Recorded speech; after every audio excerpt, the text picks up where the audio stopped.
안녕하세요. 달빛 야화입니다. 들려드릴 이야기는 못생긴 여자 알고 보니 해결사입니다. 못생긴 여자 알고 보니 해결사. 무관 정금남이 평안도에 첨사라는 직책을 받아 가게 되었다. 그런데 평소에 금남을 눈여겨보던 연로한 재상이 하직 인사를 온 금남에게 말했다. 아직 가실이 없는 거로 아는데 내 측근에 한 처자가 있는데 소실로 삼아 객지에 그대와 동행하면 어떠하겠는가? 금남은 객지에 나가 혼자 지낼 생각에 걱정이 많았던 차에 흔쾌히 받아들였다. 그러면 떠나는 날 채비하고 일행을 따라가도록 하겠으니 그리 알게. 금남은 재상의 은혜에 감사할 따름이었다. 평안도로 떠나는 날 일행을 거느리고 나서는데 행장을 차린 한 여인네가 일행에 다가와 평안도 행차를 묻는 것이었다. 그렇소. 기다리고 있었소. 금남이 말에서 내려 친히 맞으러 나갔다. 그런데 장옷을 내린 여인의 용모가 기대와는 매우 달랐다. 몸매는 펑퍼짐하여 마치 절구통 같았고 얼굴도 고운 구석이라곤 찾아볼 수 없었다. 재상과의 약존이 물릴 수도 없고. 금남은 실망의 빛을 감추고 여자를 가마에 태우고 평안도로 향했다. 근무지인 선사포에 여장을 푼 금남은 여자에게 살림만 내맡길 뿐 잠자리는 같이 하지 않았다. 평안도 하면 여인의 미색으로 유명한 곳인데 퇴청하고 집에 돌아와서 소실을 보면 괜히 한숨만 나오는 것이었다. 그런데 어느 날 퇴청하여 들어왔더니 즉시 가명으로 들어오라는 급한 정갈이 당도했다. 금남은 저녁을 재촉하여 먹고 여자에게 일렀다. 가명에서 급히 찾으니 다녀와야겠소. 무슨 일로 그러는지 아십니까? 글쎄, 잘 모르겠소.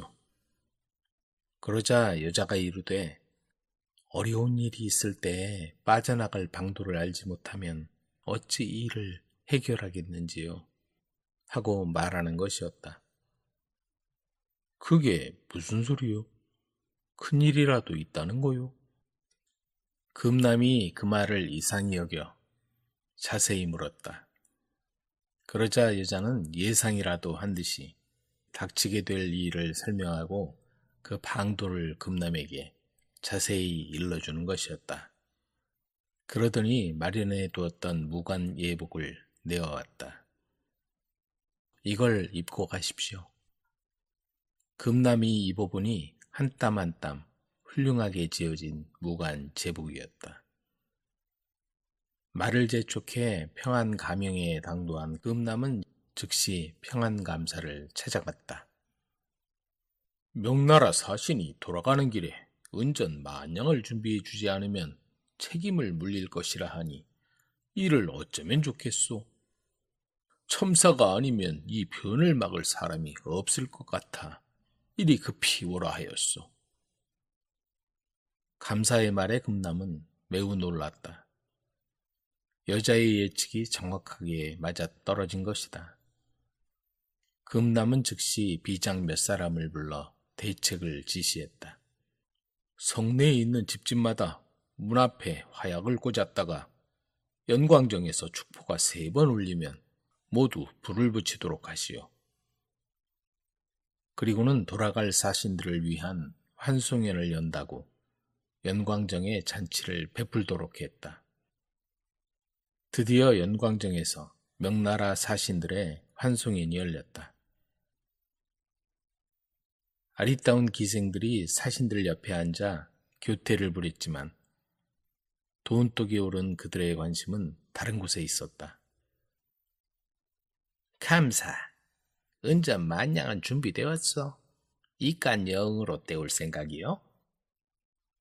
그때 축포가 세 발이 울려 퍼지자 여기저기서 화약이 터지고 이 집 저 집에서 뛰쳐나온 사람들이 고함을 지르는 것이었다. 사신들은 그 소리에 혼비백산하여 얼굴이 하얗게 질렸다. 그러자 그때 누군가 다가와 큰 소리로 아뢰는 것이었다. 백성들이 심히 곤궁한데 은전 만냥을 내라 하여 선사포 첨사가 대포를 동원해서 이곳을 에워싸고 있다고 합니다. 뭐라고? 선사포 첨사가? 이런 변이 있나? 사신들은 그 소리를 듣고 황급히 일어서서 감사 앞에 몰려왔다. 선사포 첨사가 누구요? 워낙 불의를 참지 못하는 자라서 한번 한다면 하는 인물이요. 나도 감당하지 못하는 사람이요. 아마 사신들께서도 본국으로 무사히 돌아가실지 모르겠소. 그때 금남이 자리에 나타났다. 감사어른, 백성들의 피땀을 쥐어짜서 은전 만냥을 준비하라니요. 그 명을 거두지 않으면 연광정 밖에 대기한 대포들이 불을 뿜을 것이요. 그 말에 혼비백산한 사신들이 달려와 금남의 손을 잡았다. 즉시 본국으로 돌아갈 채비를 할 것이니 활을 거두고 길을 열어주시오. 그리고는 신발이 벗겨지는 줄도 모르고 주랭낭을 쳤다. 일을 마친 금남은 즉시 집을 향해 말을 달렸다. 그리고는 집에 당도하자마자 여자를 찾았다. 그대가 얼마나 아름다운 여자인지 그동안 모르고 있었소. 고맙소. 그날 이후로 그는 여자의 진정한 아름다움을 보기 시작한 것이다.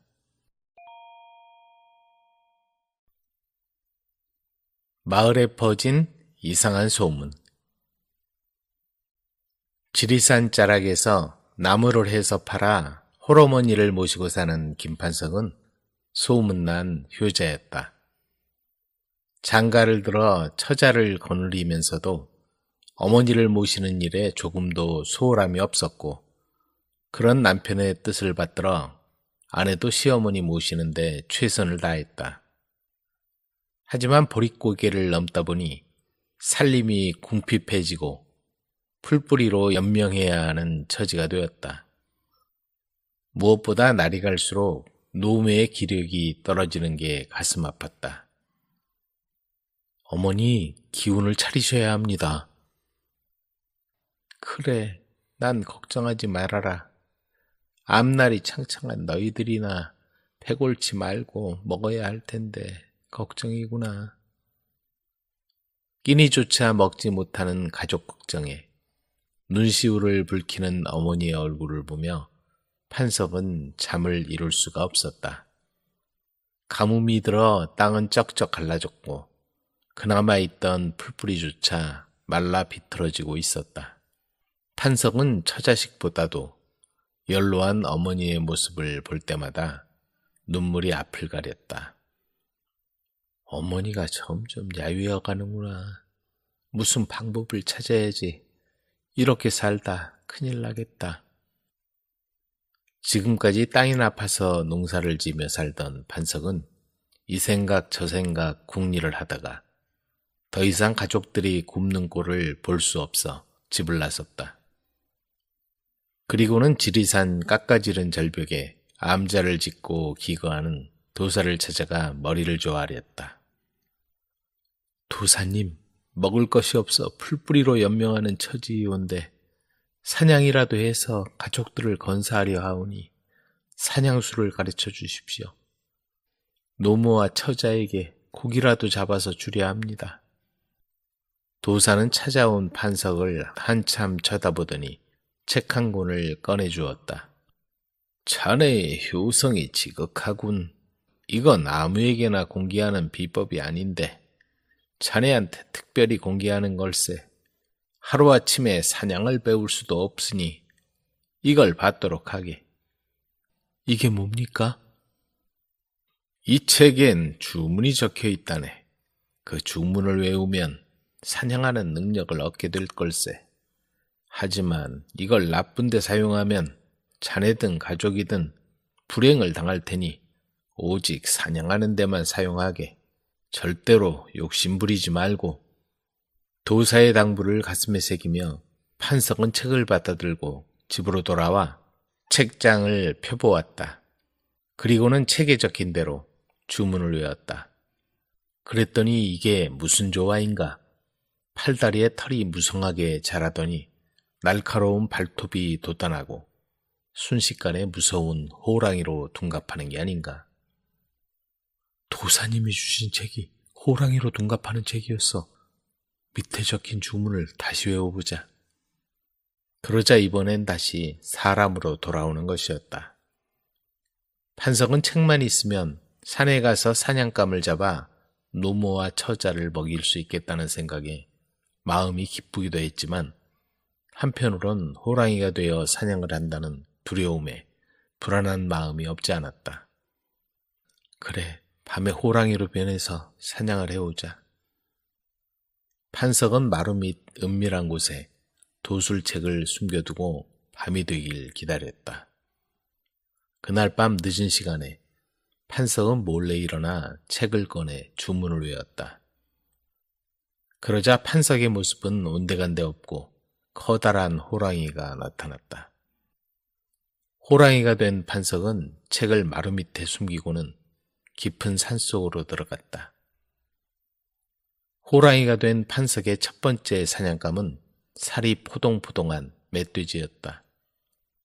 잡은 멧돼지를 물고 집으로 돌아온 판석은 책을 꺼내 주문을 외웠다. 그러자 순식간에 호랑이는 다시 사람의 모습으로 돌아왔다. 다음 날 아침 마당 한 구석에 놓여있는 멧돼지를 본 아내가 깜짝 놀랐다. 여보, 마당에 있는 게 뭐예요? 아, 내가 어제 잡은 거요. 지리산 도사님한테 사냥수를 배웠지. 아내는 미심쩍은 생각이 들었지만 당장 가족들의 허기를 채울 수 있다는 것이 기쁠 뿐이었다. 며칠 후 판석은 한밤중에 잠자리에서 슬며시 일어났다. 그리고는 책을 꺼내 주문을 외웠다. 그러자 다시 호랑이의 모습으로 둔갑하는 것이었다. 그런데 문틈으로 몰래 그걸 바라보는 이가 있었으니 바로 아내였다. 아니, 우리 남편이 알고 보니 호랑이였어. 그리고는 판석이 산으로 올라가자마자 마루 밑에서 책을 꺼내 생각할 겨를도 없이 아궁이에 넣고 태워버렸다. 한참 후 호랑이가 된 판석이 사냥감을 물고 집으로 돌아와 마루 밑에서 책을 찾았다. 그런데 아무리 찾아봐도 책이 보이지 않았다. 어디 갔지? 분명히 여기 두었는데. 아무리 찾아도 책이 보이지 않자 호랑이가 된 판석은 괴성을 질렀다. 아이고, 큰일 났네. 책을 잃어버렸으니 사람으로 돌아가긴 다 틀렸어. 그걸 지켜보던 아내는 자기가 경솔하게 책을 태워버린 걸 깨닫고 방에서 뛰어나왔다. 여보, 어떡해 해요? 그런 것도 모르고 제가 그 책을 태워버렸어요. 뭐요? 난 이제 호랑이로 살아가야 할 판이요. 그 소리를 듣고 노모와 아이들도 밖으로 나와 호랑이가 된 판석을 보고는 입을 다물지 못했다. 애비야, 이게 다 고기를 먹고 싶다고 노래를 부른 내 탓이다. 노모는 호랑이를 껴안고 통곡하기 시작했다. 모든 상황을 다 알게 된 가족들은 어른이나 아이 할 것 없이 부둥켜 안고 날이 새도록 울었다. 호랑이는 날이 밝아오자 산속으로 발길을 돌렸다.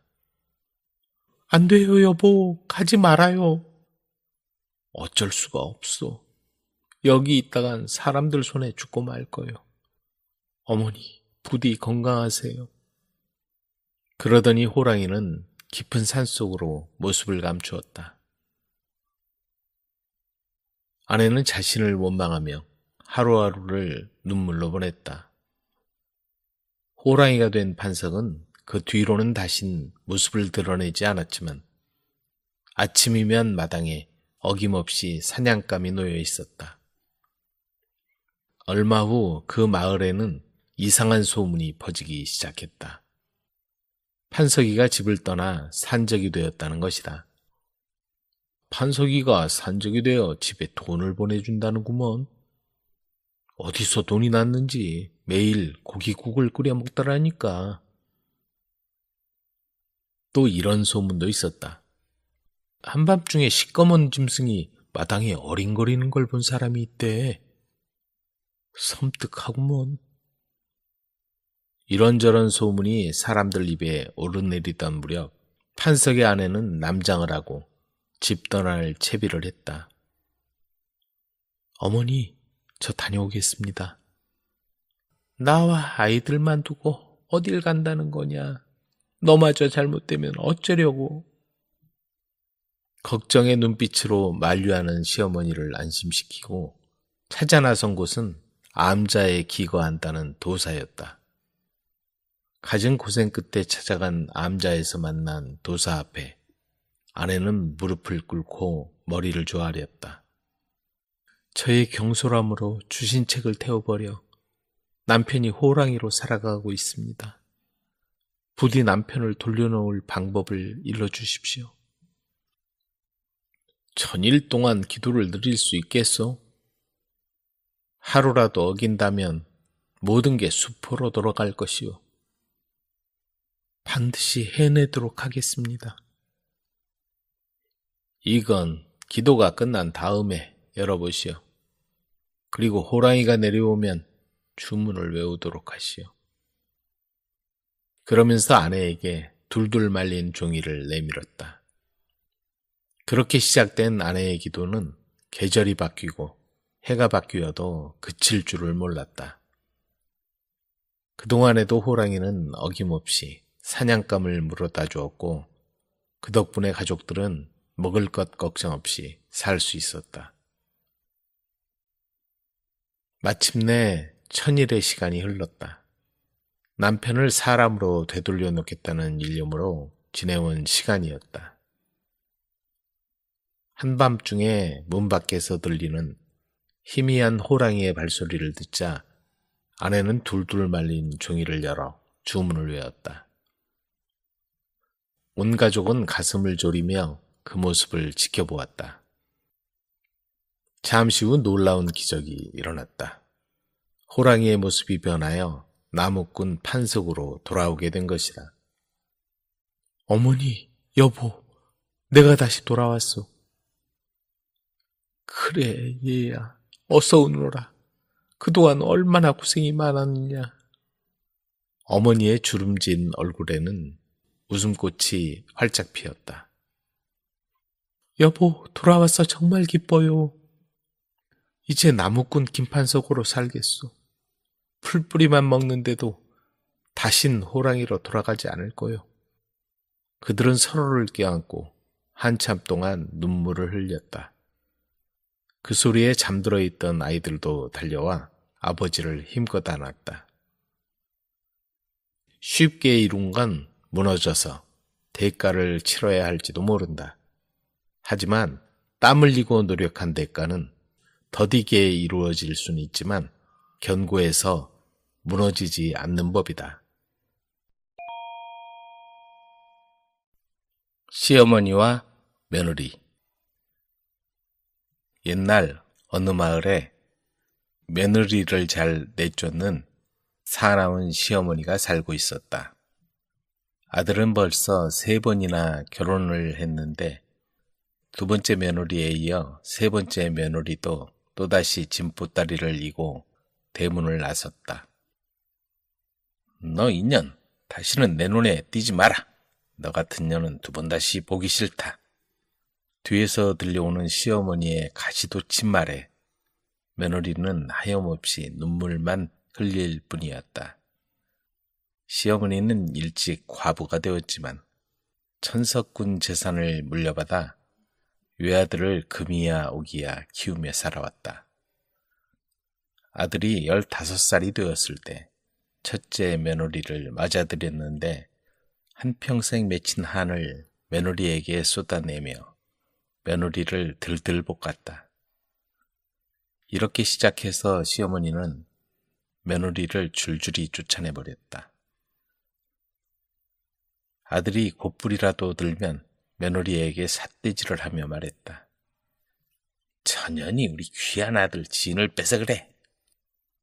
아들을 자기 방에서 데리고 자는 일은 다반사고 밥이 질다며 반찬이 맛이 없다며 밥상을 내던지는 일은 허구한 날 밥 먹듯 했다. 곳간 열쇠는 당연히 자기가 차고 다니면서 며느리가 몰래 쌀을 퍼내 팔았다며 도둑으로 몰고 머슴이 둘이나 있는데도 온유월 땡볕에 한마지기 밭을 다 못 맸다고 저녁을 굶기는 일이 허다했다. 3년 만에 첫째 며느리는 친정으로 내쫓아버리고 그로부터 2년 후에 두 번째 며느리가 들어왔지만 시어머니의 며느리 구박은 여전했다. 결국 두 번째 며느리도 쫓아내버리자 친정으로 가지도 못한 채 주막 작부로 팔려갔다. 시어머니는 사는 재미는 며느리 구박이라고 며느리 둘을 쫓아내고도 모자라 또다시 매파를 불러서 중매를 설하며 졸라댔지만 파다하게 소문이 난 그 집안에 딸을 줄 사람이 없었다. 그런데 그 집에서 얼마 안 되는 곳에 가난한 김노인이 살고 있었는데 딸이 얌전하고 인물 좋기로 근처에 소문이 자자했다. 딸은 그 집으로 시집가겠다며 한바탕 우기는 바람에 아버지와 다툼을 하고 결국 갈 테면 가라고 아버지가 승낙을 했다. 찢어지게 가난해서 시집을 못 가고 있던 김노인의 딸이 사나운 시어머니의 며느리로 들어갔다. 아들은 이번에도 내쫓으면 집안에 체면이 안 선다며 단단히 각오를 했는데 막상 혼이 나던 날은 인심을 얼마나 잃었던지 가마 따르는 사람이 한 명도 없었다. 이제 또다시 살맛이 생긴 시어머니는 시집온 지 한 달도 안 된 며느리를 달달 볶기 시작했다. 시어머니는 아들이 밖에 나가고 단둘이 있게 되자 삿대질을 하면서 또다시 꼬투리를 잡기 시작했다. 내 친정이 아무리 보잘것없는 집안이라지만 혼수가 이게 뭐냐? 그때 그렇게 얌전하던 며느리가 마루에 앉아있던 시어머니의 머리채를 잡아 땅바닥으로 질질 끌고 오더니 내팽개쳤다. 이 인연이 뭐하는 거냐? 아이고 사람 잡네. 시어머니가 일어나려고 발버둥 치자 며느리가 얼마나 힘이 센지 시어머니는 풀 죽은 집단처럼 푹 쓰러졌다. 아이고 인연이 사람 죽이네. 사람 살려. 시어머니는 대문을 박차고 버선발로 뛰어나가 고래고래 고함을 질러댔다. 그때 아들이 들어오자 아이고 아들아 전현이 나를 막 패지 않겠니? 하니 아들이 비죽거리며 어머니 이번에도 쫓아낼라오? 하고 믿어주지 않았다. 시어머니는 다시 벼르고 있다가 며느리를 사정없이 구박했다. 그러나 신랑이 없으면 며느리는 사정없이 시어머니를 패는 것이었다.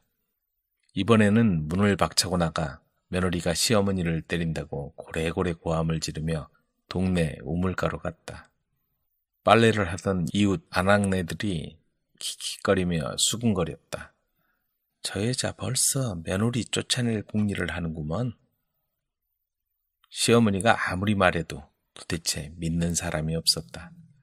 아들을 불러 자초지종을 얘기해도 지겹다며 짜증을 부렸다. 이런 일이 계속되자 결국 시어머니는 곳간 열쇠를 내주며 때리지 말라고 며느리에게 싹싹 빌었다. 그러다 보니 시어머니는 며느리가 무서워 며느리 말이라면 뭐든지 잘 따랐다. 이래서 시어머니의 못된 버릇도 고쳐지고 며느리도 시어머니의 말을 잘 따르며 정성을 다해 모셨다. 며느리는 마을에서도 칭찬이 자자했고 시어머니와 며느리는 사이좋은 고부관계로 행복하게 살았다고 한다. 총각이 만난 묘령의 여인. 깊은 산골 마을에 30살이 훌쩍 넘었지만 아직 장가를 못 간 착한 총각이 있었다. 병석에 오랫동안 누워있는 어머니를 지극정성으로 모시며 부지런히 일했지만 쉽게 가난을 면하기가 어려웠다.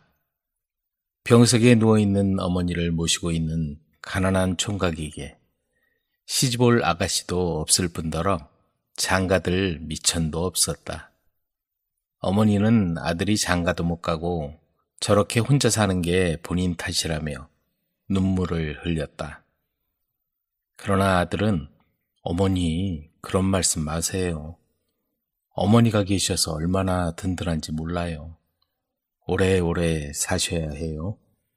하며 어머니를 진심으로 사랑했다. 그러던 어느 날 어머니가 갑자기 세상을 떠났다. 장사를 지내려고 해도 돈이 없어 먼 친척 집에 찾아가 부탁하려고 길을 떠났다. 얼마나 갔을까? 해는 서산에 기울고 배가 고프고 다리가 아파서 더 걸을 수가 없었다. 근처 주막을 찾아가 요기를 한 후 그만 쓰러져 쿨쿨 잠이 들었다.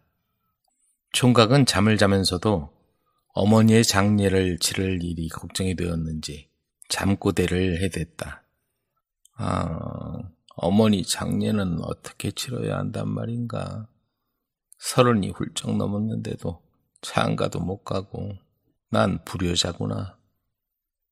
서러움에 복받쳐 큰 소리로 잠꼬대를 하는데 옆에서 자고 있던 한 노인이 그 소리를 듣고 있었다.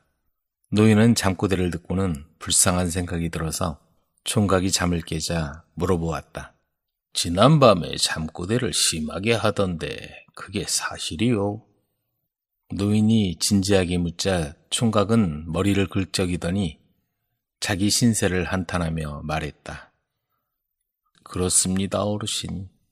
결혼도 못하고 가진 게 없어 어머니 장례도 치르지 못하고 있습니다. 그 노인은 산수자리를 봐주는 직관이었는데 총각의 하소연을 듣고 불쌍한 생각이 들어 좋은 자리에 산수를 쓰도록 자세히 알려주었다. 내가 알려준 곳에 산수를 쓰면 틀림없이 좋은 일이 생길 거요. 내일 10시에 장사를 지내면 12시에 가서는 틀림없이 행운이 올 테니 두고 보시오. 내 말을 믿고 하라는 대로만 해보시오. 총각은 노인에게 고맙다고 절을 하고는 그 길로 친척집을 향해 떠났다. 그리고 이 집 저 집 다니며 돈을 얼마씩 얻어다가 노인이 알려준 장소에 산소를 쓰고 겨우 어머니 장례를 치르게 되었다. 오전 10시에 장례를 다 치르고 집을 향해서 돌아오던 총각은 12시에는 틀림없이 행운이 온다고 말했는데 어떤 행운일까? 하고 생각하면서 집 근처 산모퉁이를 돌아오고 있었다. 그런데 저만치 미모의 젊은 여인이 보따리를 끼고서 헐레벌떡 달려오고 있었다. 그 여인은 무슨 큰일이라도 생긴 듯 얼굴이 새파랗게 질려 총각 앞으로 달려오더니 통사정을 했다. 제발 저를 살려주십시오. 쫓기고 있는 몸입니다. 다급한 목소리로 자기를 숨겨달라고 청했다. 총각은 급한 대로 숲속에 있는 바위 틈에 여인을 숨겨주었다. 그리고는 한숨을 돌리는 순간에 말을 탄 남자가 시퍼런 칼을 들고 달려오더니 험상궂은 얼굴로 소리를 질렀다. 이보시오. 방금 여인네 하나가 이리로 달려오지 않았소? 총각은 시치미를 떼고 엉뚱한 곳을 가리키면서 말했다. 조금 전에 저리로 뛰어가는 것을 보았소. 남자는 상복을 입고 있는 총각의 침착한 말에 더 이상 묻지 않고 총각이 가리키는 쪽으로 잽싸게 달려갔다. 그 사람이 가버리자 숨어있던 여인은 목숨을 구해주어 감사하다고 연신 인사를 했다. 총각이 이제 그 사람도 갔으니 안심하고 가시오 하고 말하자 그 여인은 머뭇거리며 자신의 처지를 말했다. 저는 마땅히 갈 곳이 없습니다. 남의 것을 도둑질하며 사는 불안당의 두목인 저 사람이 저를 억지로 끌고 가서 저 사람을 모셔왔는데 하도 사나워서 이렇게 도망쳐 나왔습니다. 그대로 버티고 살다가는 무슨 일을 당할지 몰라 기회를 보다가 이렇게 도망쳐 나왔습니다. 저 사람에게 잡혀가 또다시 고통스럽게 사느니 차라리 죽는 게 나을 형편인데 이렇게 댁 덕분에 살게 되었습니다. 의지할 곳 없는 외로운 신세이오니 부디 거두어 주십시오. 그 젊은 여인이 간곡히 청을 했다. 그 말을 들은 총각은 나는 나이도 많고 가진 것도 없는 사람이요. 보아하니 나이도 어린데 좋은 사람 만나서 사는 것이 어떻겠소? 하고 말했다. 그러자 그 여인은 저는 의지할 곳도 갈 곳도 없습니다. 여기 귀금속과 값진 물건들을 충분히 챙겨 나왔으니 이걸로 전답을 사서 농사를 지으면 사는 데는 부족함이 없을 겁니다. 그러면서 보따리를 건네주는 것이었다. 보따리 안에는 값비싼 물건들이 가득했다. 총각은 어제 노인이 말해준 바로 그 행운이라는 생각이 들어 그 청을 흔쾌히 받아들였다. 총각은 뜻밖의 행운에 기뻤다.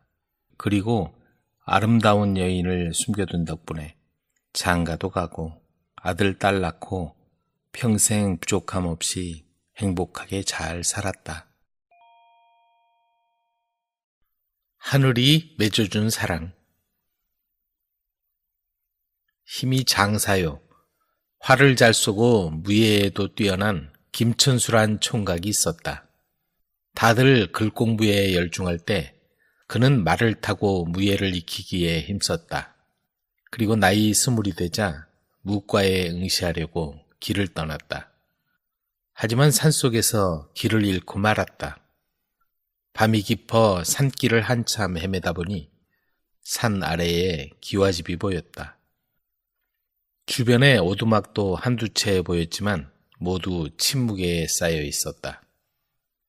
마을로 내려간 총각은 기와집 대문을 두드렸다. 하지만 아무런 인기척이 없었다. 아무도 없나? 아니면 흉가인가? 다시 대문을 두드렸지만 역시 인기척이 없었다. 안으로 들어서서 몇 걸음 가자 중문이 가로막혀 있었다. 계십니까? 중문 앞에 서서 주인을 부르자 아리따운 여인이 문 앞에 나왔다. 어디에서 온 뉘신지요? 무과에 응시하려고 상경하던 길인데 그만 밤이 깊어서 바깥에서라도 하룻밤 묵어가게 해주시오. 여인은 남자를 한참 살펴보더니 안심한 듯 문을 열었다. 누추하지만 들어오시지요. 아직 머리를 얹지 않은 걸 보니 처녀임이 분명하지만 커다란 집에 여인네 혼자인 걸 보자 남자는 머리털이 곤두섰다. 이건 필시 사람이 아닌가 보다. 처녀를 따라 안으로 들어가자 바깥채가 아닌 사랑방으로 안내하고 저녁상을 내왔다.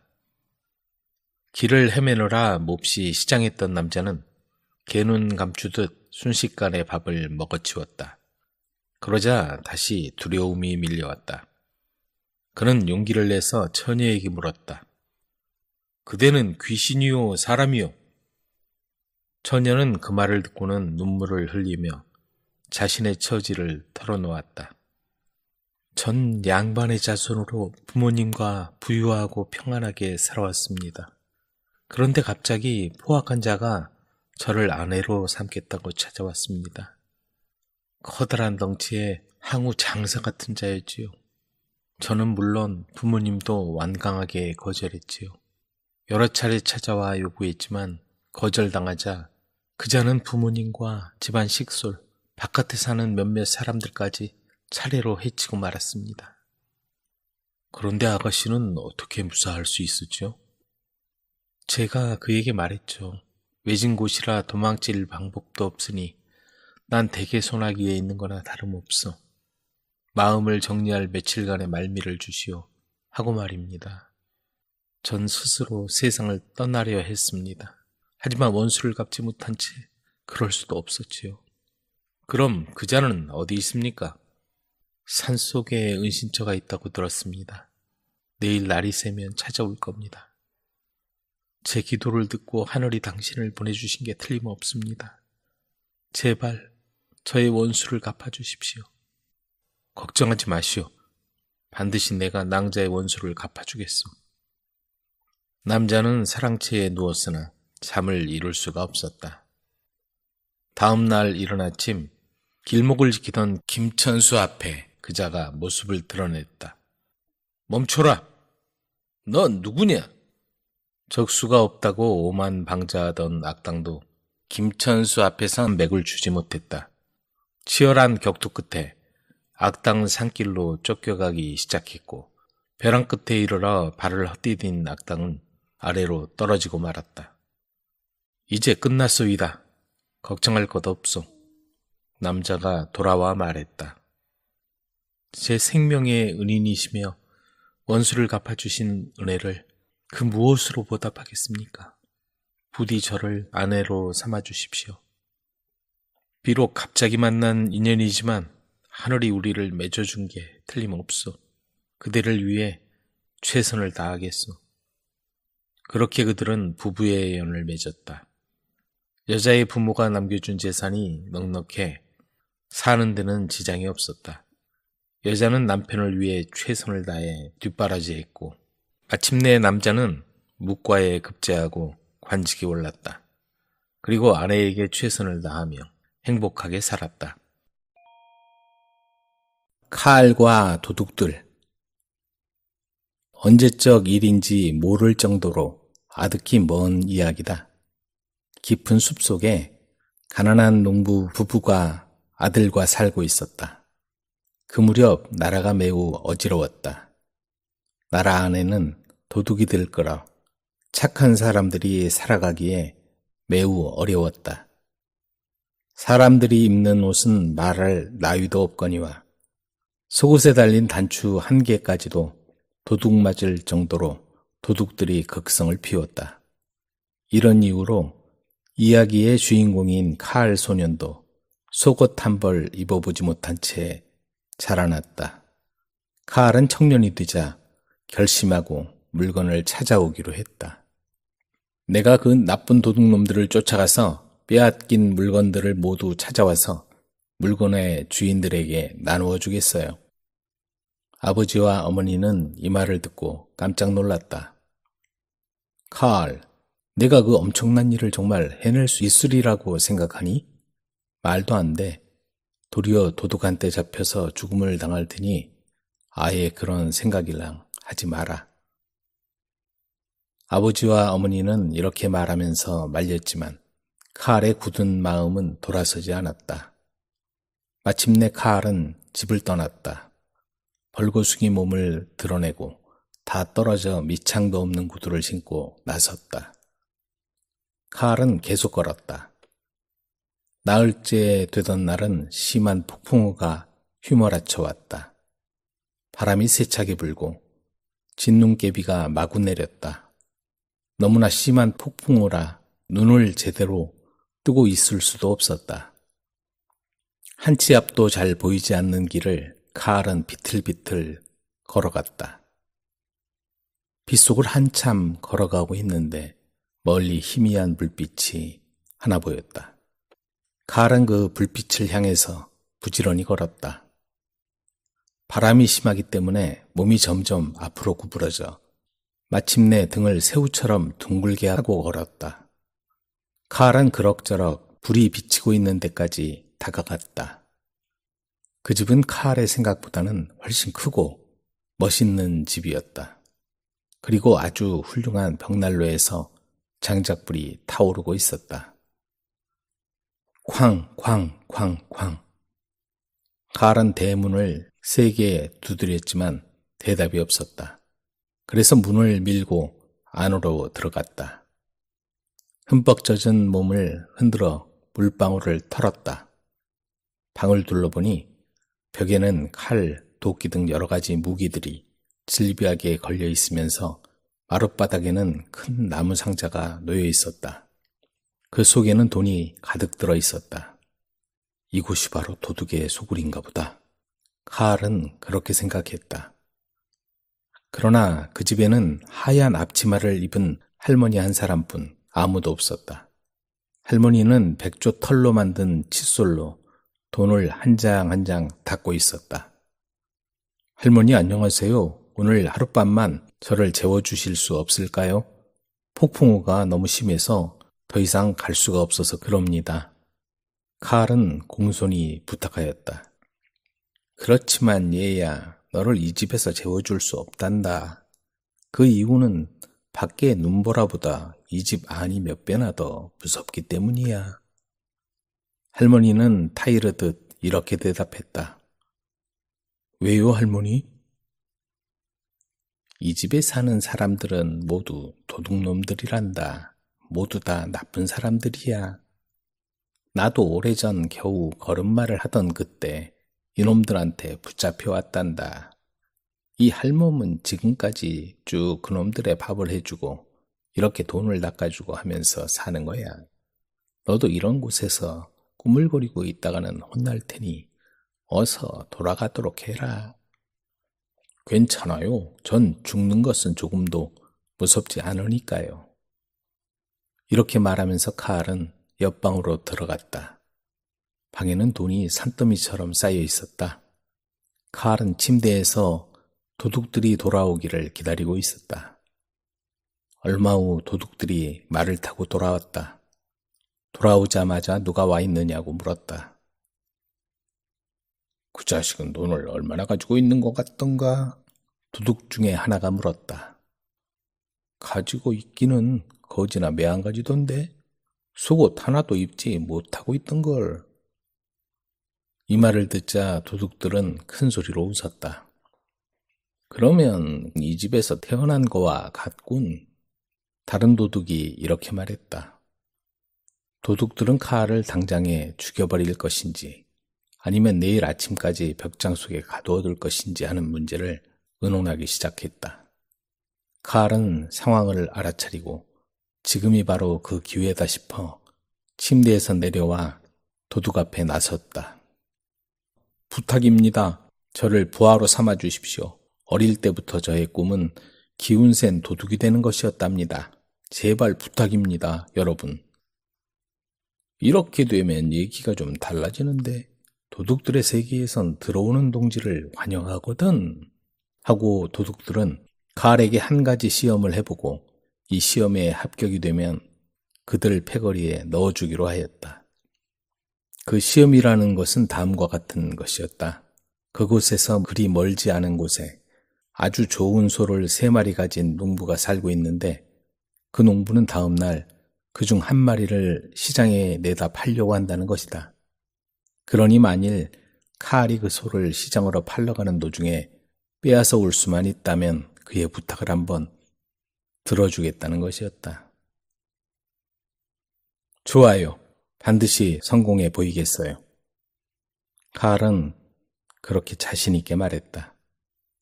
다음 날 아침 새벽 달기 울자마자 칼은 일어나 일을 시작하기 위해 집을 나섰다.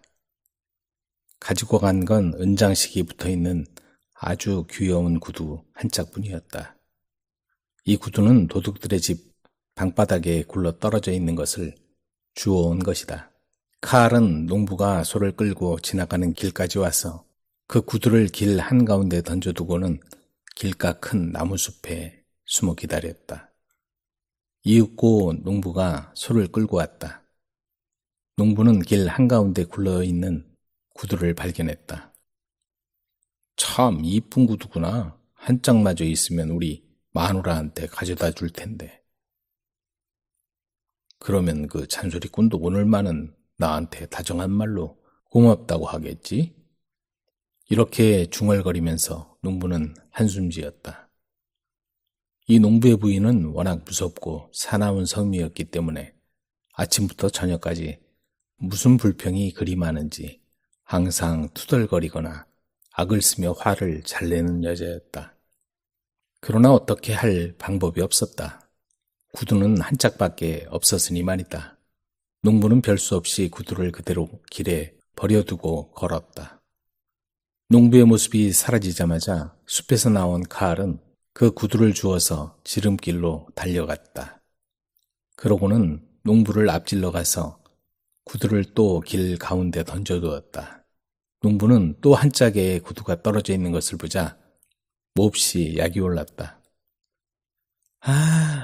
아까 그 구두를 주워올 걸 그랬구나. 다른 한 짝이 여기 떨어져 있는 줄 알았더라면. 속이상에 한참 서 있던 농부는 문득 좋은 생각이 떠올랐다. 그렇지, 저 나무에 소를 메어두고 아까 그 자리에 가서 구두를 주워오면 되겠다. 우리 마누라한테 선물로 줘야겠다. 그렇게 하면 아무리 잔소리꾼이라 해도 오늘만은 나한테 잘해주겠지? 농부는 소를 길가 나무에 메어두고 구두를 찾으러 오던 길을 되돌아갔다. 농부의 모습이 보이지 않자 카알은 소를 끌고 도망쳤다. 한편 농부는 아무리 찾아도 구두가 보이지 않아 낙심하여 소를 메어둔 곳으로 돌아왔다. 돌아와 보니 이번에는 소가 없어졌다. 농부는 깜짝 놀라 고함을 쳤다. 큰일 났구나. 어떻게 하면 좋담? 마누라가 이걸 알면 난 살아남지 못할 거다. 농부는 생각 끝에 이렇게 결심했다. 할 수 없으니 집으로 돌아가 마누라 몰래 소를 또 한 마리 끌고 와야겠다. 그래서 그놈을 시장에 끌고 가서 팔아야지. 어떤 일이 있어도 소를 도둑 맞은 것만은 숨겨야 해. 농부는 집으로 돌아가서 또 한 마리의 소를 끌고 왔다. 그런데 도둑들은 이 일을 처음부터 끝까지 지켜보고 있었기 때문에 당장에 밝혀지고 말았다. 도둑들은 또 한 번 카알을 불러 명령했다. 네가 만일 그 소까지 훔쳐온다면 이번엔 틀림없이 우리 동지로 받아주겠다. 좋아요. 카알은 이번에도 승낙했다. 카알은 마구간에서 긴 새끼줄을 꺼내들고 농부가 오는 길목으로 급히 달려갔다. 그리고 길가 나뭇가지에 새끼줄을 걸고 거기에 매달려 있었다. 열을 세기도 전에 농부가 두 번째 소를 끌고 왔다. 물론 농부는 나무에 매달려 있는 카알을 발견했다. 아이고 가엾어라. 자네는 나보다 더 사나운 마누라하고 사는 모양이군. 이런 변을 당하고 있으니 말이야. 하지만 난 지금 갈 길이 급하여서 자네를 내려줄 틈이 없어. 그럼 몸조심하고 잘 있게. 농부는 이렇게 말하더니 카알을 그냥 두고 바삐 가버렸다. 농부의 모습이 사라지자 카알은 새끼줄을 풀고 살그머니 내려왔다. 그러고는 급히 지름길로 농부를 앞질러 가서 다시 나뭇가지에 새끼줄을 걸고 매달려 있었다. 소를 끌고 오던 농부는 깜짝 놀랐다. 아니, 이거 도대체 어떻게 된 영문인지 알 수가 없구나. 틀림없이 도깨비 장난일 거야. 하지만 나는 갈 길이 바빠 신경 쓸 틈이 없단 말이야. 그럼 건강하게 잘 있어. 농부는 이렇게 말하더니 카알을 내려주지도 않고 또 지나갔다. 카알은 이번에도 먼저와 똑같은 방법을 되풀이했다.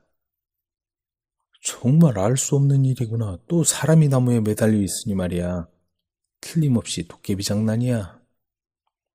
3번씩이나 당하는 일이라서 농부는 조금 겁이 났다. 아무리 급해도 알아보고 가야겠다. 만일 먼저 두 사람이 그대로 매달려 있지 않다면 이것은 틀림없이 악마짓일 테니까. 농부는 소를 그 나무에 메었다. 그리고 눈을 접시처럼 크게 뜨고는 나뭇가지에 매달려 있던 먼저 사람들을 찾아보려고 지금 온 길을 되돌아갔다. 농부가 보이지 않게 되자 카알은 나무에서 내려와 소를 끌고 도망쳤다. 농부는 아무리 찾아도 나무에 매달려 있는 사람이 보이지 않자 하는 수 없이 소를 메어둔 나무 있는 데로 돌아왔다. 그런데 이게 또 어찌된 일인가. 손은 없고 빈 나무만 서 있었다. 농부는 수십 리 밖까지 들릴 정도로 고함을 지르며 울었다. 아, 도대체 어떻게 하면 좋단 말인가. 소를 2마리나 잃어버렸으니 마누라가 이 일을 알면 나를 펄펄 끓는 솥에 집어넣어 죽여버릴 거다. 이 일을 어떻게 하면 좋단 말이냐. 농부는 한동안 좋은 방법을 생각해내려고 궁리했다. 그러나 아무리 생각해도 좋은 방법이 떠오르지 않았다. 하는 수 없이 또 한 번 집에 돌아가 남은 소를 끌고 오기로 작정했다. 그 소를 시장에 끌고 가서 비싸게 팔기만 하면 소를 잃어버린 것을 부인이 모를 거라고 생각했다. 그래서 농부는 집으로 돌아가 남은 1마리 소마저 끌어냈다. 그러나 도둑들은 이번에도 이것을 처음부터 끝까지 다 보고 있었다. 그래서 또 카알을 불러 말했다. 만일 자네가 남은 3번째 소까지 훔쳐낼 수가 있다면 이번엔 우리들의 두목으로 삼아주마. 그까진 일은 누워서 떡 먹기지요. 카알은 또다시 소를 훔치러 나섰다. 그런데 이번에는 아무것도 가지지 않고 맨손으로 갔다. 카알은 농부가 오는 길목 숲속에 숨어서 기다렸다. 멀리 농부의 모습이 보이기 시작하자 카알은 큰 소리로 음매하고 서우는 흉내를 냈다. 이 소리를 듣자 농부는 아니, 저 소리는 잃어버린 우리 소의 울음소리가 아니냐. 아마 이 근처 어디에 있는 모양이구나. 어쩌면 2마리 다 찾을 수 있을지 모르겠다. 이렇게 생각한 농부는 끌고 오던 3번째 소를 나무에 메어두고 소를 찾으러 숲으로 들어갔다. 하지만 그런 곳에 소가 있을 리 없었다. 아무리 찾아도 없기에 농부는 그냥 돌아왔다. 그런데 어찌 된 일인지 3번째 소조차 감쪽같이 보이지 않았다. 농부는 가슴이 터져나갈 듯이 큰 소리로 울부짖었다. 그리고 부인의 얼굴을 보기가 무서워서 사흘 낮과 밤을 집에 돌아가지 않았다. 나흘째 되는 날 농부는 벌벌 떨면서 할 수 없이 집으로 돌아갔다. 짐작했던 대로 화가 난 부인은 남편의 머리카락을 휘어잡고 한 오라기도 남김없이 모두 뽑아버렸다. 약속대로 카알은 도둑 두목이 되었다. 그러나 도둑들은 카알이 단 하루 사이에 두목이 된 것을 그리 탐탁하게 여기지 않았다. 이런 이유로 도둑들은 한동안은 아무 일도 하지 않고 빈둥빈둥 지냈다. 일주일이 지나자 카알은 무슨 생각이 났는지 부하 도둑들에게 자기의 고향집에 쳐들어가라고 명령했다. 그리고 그들에게는 일부러 먼 길을 골라 지도를 그려주었다. 도둑들이 떠나자 카알은 자기가 훔쳐온 소 3마리를 주인 농부에게 돌려주었다. 그리고 집안에 있는 물건을 모두 마차에 싣고는 할머니와 함께 재빨리 고향으로 도망쳤다. 마을에 도착한 카알은 곧 사람들을 불러 모아 도둑들한테 빼앗아온 칼, 도끼 등을 나누어 주면서 말했다. 멀지 않아 그 나쁜 놈들이 쳐들어올 것입니다. 우리 모두 힘을 합하여 도둑들을 뿌리채 뽑아버립시다. 사람들은 단단히 무장을 하고 도둑들이 쳐들어오는 것을 기다렸다.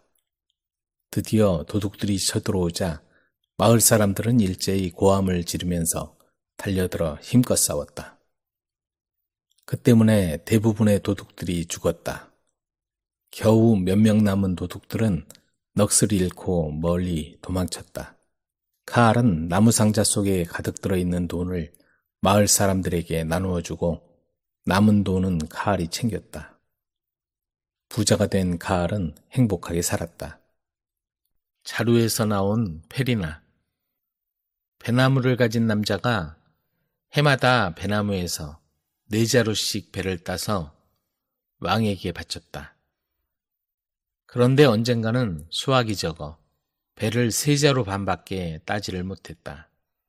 그래도 왕한테는 4자루를 가져가야만 했다.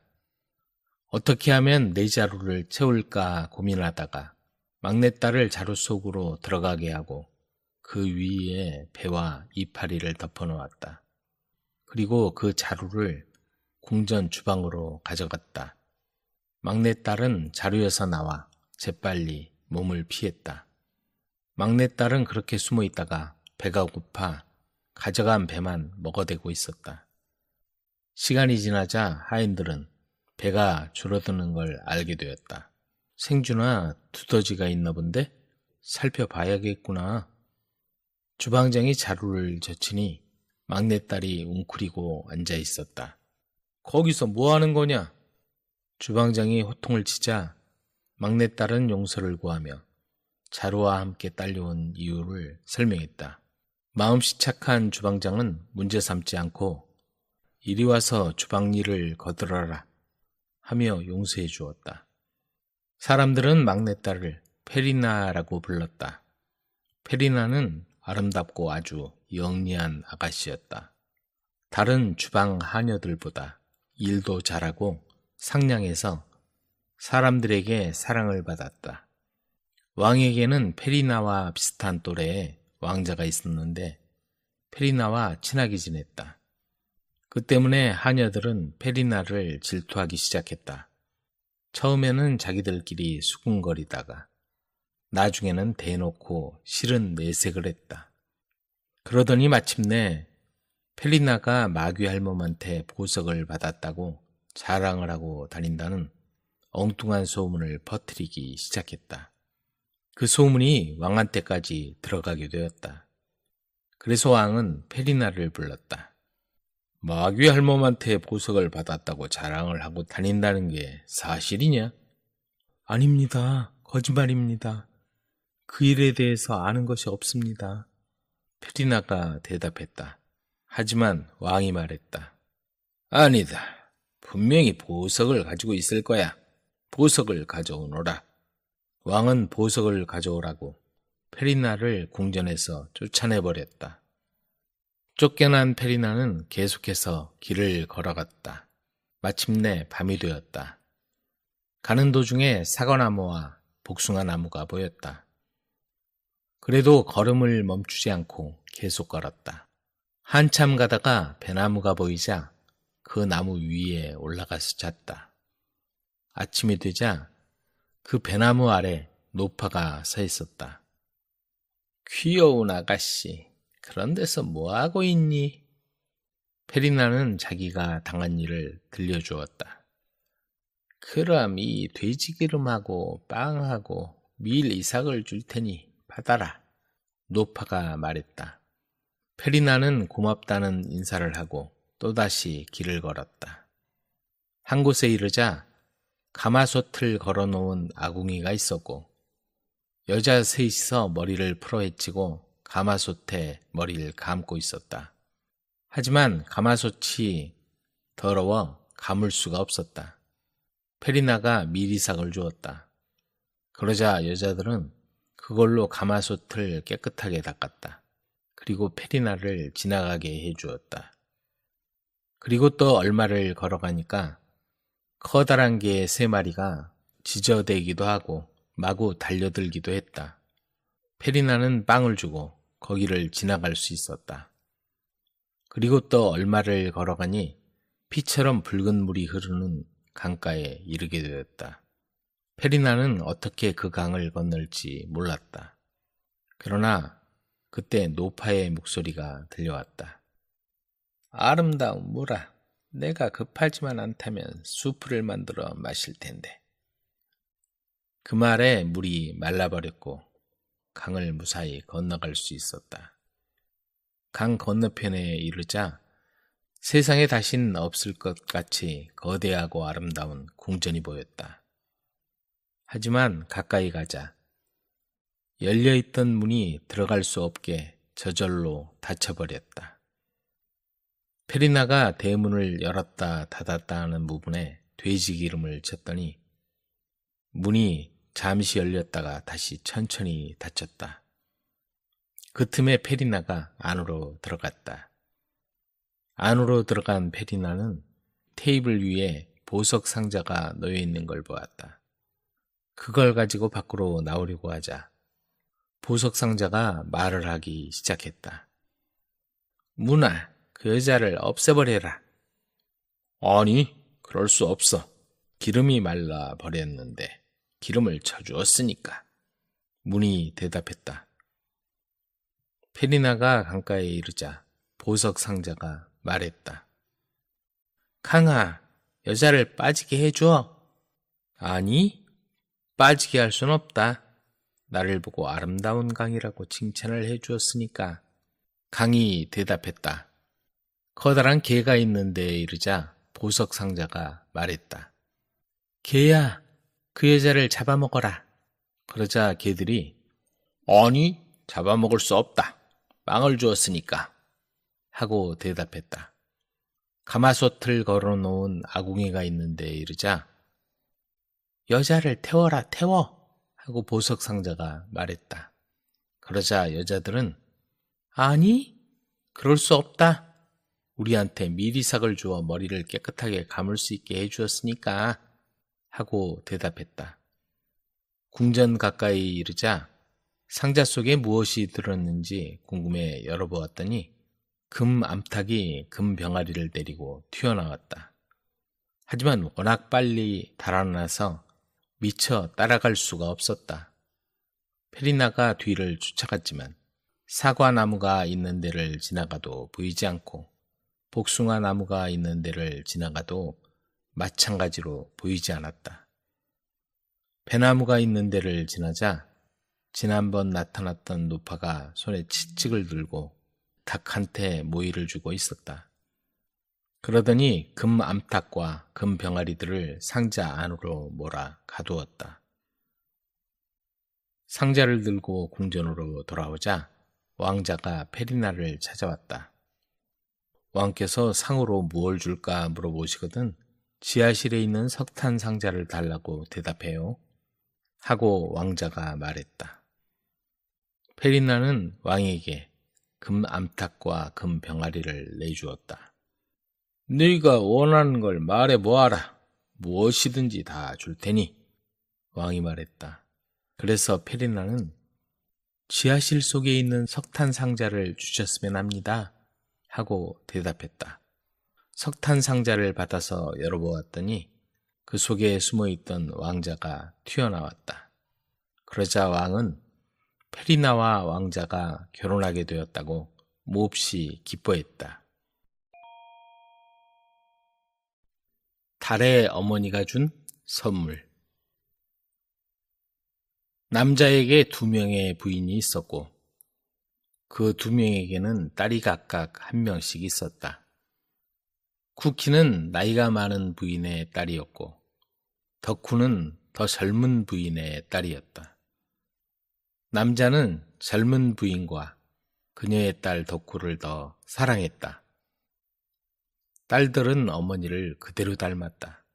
덕후는 게으르고 성질이 나빴지만 쿠키는 활동적이고 사랑스러웠다. 덕후와 그의 어머니는 쿠키와 어머니에게 아주 못되게 굴었다. 남자는 병에 걸려 온갖 치료를 받았지만 세상을 떠나고 말았다. 젊은 부인이 재산을 모두 상속받아서 쿠키와 늙은 부인을 집 밖으로 쫓아냈다. 쿠키와 어머니는 마을 밖에 있는 낡은 오두막에서 살게 되었다.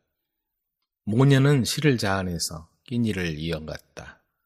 어느 날 쿠키가 집 밖에서 실을 자아내고 있을 때 바람이 세게 불어 손뭉치가 날아가 버렸다.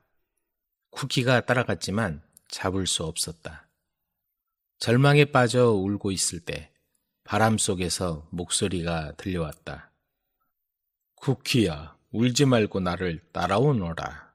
네가 원하는 실을 주겠노라. 그래서 그녀는 바람을 따라갔다. 가는 길에 소 한 마리를 만났다. 너무 서두르지 마. 내 우리가 오물로 더럽혀져 있어. 그걸 깨끗이 청소해 주지 않겠니? 그러면 내가 나중에 널 도와줄게. 소가 말했다.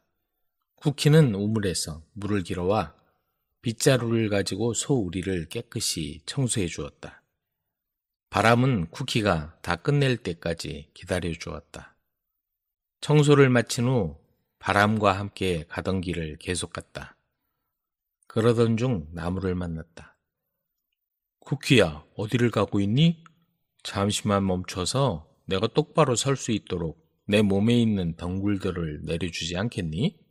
지금 이렇게 구부러진 상태로는 하루 종일 서 있기 힘들어서 그래. 당연히 해드려야죠. 쿠키는 나무를 덮은 덩굴들을 잘라냈다. 정말 고맙구나. 내가 나중에 널 도와주마. 제가 특별히 한 것도 없는데요, 뭘. 쿠키는 바람이 기다리고 있었기 때문에 발길을 서둘렀다. 그러다 가는 길에 말 한 마리를 만났다. 쿠키, 어디를 가는 중이니? 이 안장과 고삐가 몸에 걸리는구나. 풀을 먹으려고 구부릴 수도 없어. 그걸 좀 벗겨주겠니? 쿠키는 안장과 고삐를 말에게서 내려놓았다. 말은 고마워하며 나중에 쿠키에게 보답하기로 약속했다. 길을 계속 가는 도중 바람이 말했다. 저기 저 궁전이 보이니? 저곳이 바로 달의 어머니가 사는 곳이다. 그 사람이 너에게 원하는 만큼의 씨를 줄 거야. 그 말만을 남기고 바람은 떠났다. 쿠키는 그 궁전을 향해 걸어갔다. 그곳은 오랫동안 아무도 살지 않았는지 낡고 먼지로 가득 차 있었다.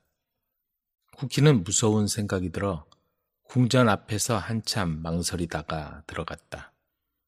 그리고는 조심스럽게 한 걸음 한 걸음씩 걸음을 옮겼다. 쥐죽은 듯이 조용했고 사람의 흔적을 찾아볼 수가 없었다. 그런데 그때 갑자기 닫힌 문 뒤에서 소리가 들렸다. 쿠키는 그곳으로 가서 살짝 문을 열었다. 그 안에는 여인이 물레 앞에서 일하고 있었다. 그 여인이 바로 달의 어머니였으며 달이 집중적으로 비치는 듯 온몸에 빛이 났다. 쿠키는 그 여인에게 인사를 하며 부인, 실이 바람에 모두 날아가 버렸어요. 제가 실을 자아내지 않으면 저와 어머니는 굶어 죽을 거예요. 실 좀 주시겠어요? 내가 너에게 실보다 더 좋은 걸 주마. 달의 어머니가 말했다. 네가 원한다면 말이다. 저기 밖에 있는 연못이 보이느냐? 저기 2번 들어갔다 나오너라. 명심해 3번이 아니라 2번이다. 쿠키는 궁전 밖으로 나와 그 연못에 들어갔다. 물에서 나오자 그녀는 아주 아름다운 여인으로 변해 있었다. 2번째에 들어갔다 나왔을 때 그녀의 몸은 실크와 진주와 보석들로 감싸져 있었다. 실크 옷이 입혀져 있었고 진주 목걸이가 목에 걸려 있었다. 그녀는 이 모든 일을 믿을 수가 없었다. 다시 궁전으로 돌아갔을 때 달의 어머니가 말했다. 착한 아가씨, 옆방에 먹을 걸 준비해 놓았다. 옆방에는 아주 맛있는 갖가지 음식들이 있었다. 배불리 먹고 나서 다시 그 여인에게로 돌아갔다. 그 여인은 너에게 줄 것이 더 있다고 하면서 3개의 각각 다른 크기의 상자를 보여주었다. 하나를 고르거라. 쿠키는 그 중에서 가장 크기가 작은 걸 고르고 그 여인에게 인사를 한 후 궁전을 떠났다. 왔던 길을 따라 집으로 돌아가는 길에 그녀는 다시 말과 나무와 소를 만났다. 모두 그녀에게 선물을 주고 싶어 했다. 말은 가장 좋은 품종의 망아지를, 나무는 금빛이 나는 노란 질경이 한 다발을, 소는 우유가 마르지 않는 갈색 송아지를 주었다. 쿠키는 너무 좋은 선물들에 감사하며 금빛 질경이를 가지고 망아지를 타고 송아지를 데리고 집으로 돌아왔다. 한편 쿠키의 어머니는 딸이 어디로 사라져 돌아오지도 않자 근심 걱정이 가득했다. 어머니, 이리 좀 나와보세요. 밖에서 쿠키의 목소리가 들렸을 때 어머니는 눈앞에 펼쳐진 광경을 믿을 수가 없었다. 어머니는 아름답게 빛나는 옷과 보석, 금화, 질경이, 말 그리고 송아지를 보고 또 보았다. 정신을 차리고 나서 딸에게 이렇게 귀한 물건들이 어디서 난 것이냐고 물었다. 쿠키는 그동안 만났던 바람, 소, 나무, 말 그리고 달의 어머니에 관한 이야기를 하며 이게 전부가 아니에요. 그분께서 이 상자도 주셨어요 하고 말했다. 그리고는 받은 상자를 어머니에게 보여주었다. 두 사람은 그 안에 더 많은 금은 보화가 들어있을 거로 생각하며 조심스레 열어보았다. 하지만 그 안에서는 왕자 옷을 입은 아주 잘생긴 청년이 나왔다. 당신과 결혼하기 위해 이곳에 왔습니다. 얼마 후 친척들을 초대해 성대한 결혼식을 치렀다. 하지만 덕후와 그녀의 어머니는 결혼식에 오지 않았다. 쿠키의 어머니는 아주 착한 사람이었기 때문에 그렇게 갑자기 부와 명예를 얻었다고 해서 사람이 변하지 않았다. 그녀는 덕후와 그녀의 어머니와 계속해서 잘 지내고 싶었다. 이젠 가진 것이 많았기 때문에 덕후에게 장신구들을 좀 주었다. 하지만 덕후의 어머니는 불쾌했다. 덕후의 어머니는 불만을 표시했다. 왜 덕후가 당신들 찌꺼기를 받아야 하죠? 그 아이는 보석을 달라고 부탁한 적도 없어요. 우리 덕후는 그 자체로 사랑스러워서 장신구 따위는 필요 없어요. 올빼미처럼 못생긴 여자들이나 치장하려고 좋은 옷이나 목걸이가 필요한 거예요. 하지만 그녀는 쿠키가 어떻게 부자가 되었는지 조심스레 알아보는 걸 잊지 않았다. 쿠키가 길을 떠나서 달의 어머니를 만난 걸 알게 되자 혼자 생각했다. 내가 보여주겠어. 난 우리 덕후를 100배는 더 부자로 만들 거야. 그녀는 즉시 덕후에게 물레를 가져다 주고서는 바람이 부는 바깥에서 시를 자아내게 시켰다. 사랑하는 내 딸 덕후야, 내 말 잘 들어라. 바람이 불어 실뭉치가 날아갈 것이다. 그러면 울부짖으면서 바람이 따라오라고 할 때까지 기다려라.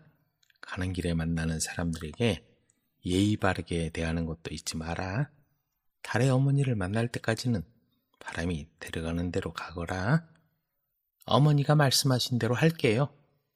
덕후는 시를 자아내기 시작했다. 기다리던 대로 거센 바람이 모든 시를 쓸어가 버렸고 덕후는 슬프게 울기 시작했다. 울지 마라 덕후야.